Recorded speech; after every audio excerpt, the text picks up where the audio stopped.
Yeah, totoo nga naman na meron at merong relevance eh.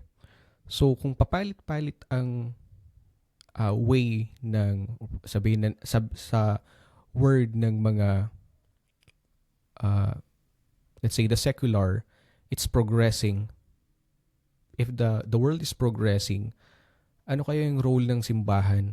Will should it be steady lang or should we adjust?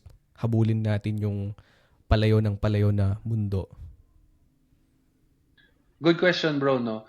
Um, the answer really is, iisa lang naman talaga ang mission ng simbahan, which is the salvation of souls, no?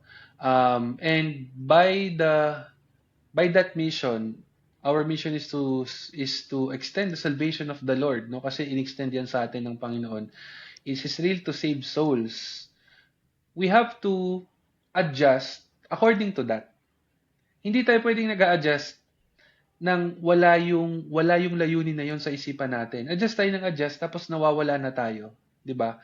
The only reason we adjust to the sign of the times, kaya nga in the catechism naririnig natin, signs of the times, discerning what is happening in history. And totoo naman yun, mahalaga naman talaga na lumakad ka sa kasaysayan, makisabay ka dahil nandun ka. Pero, sasabay ka lang ng naaayon sa layunin na madadala ba natin yung mga tao sa langit?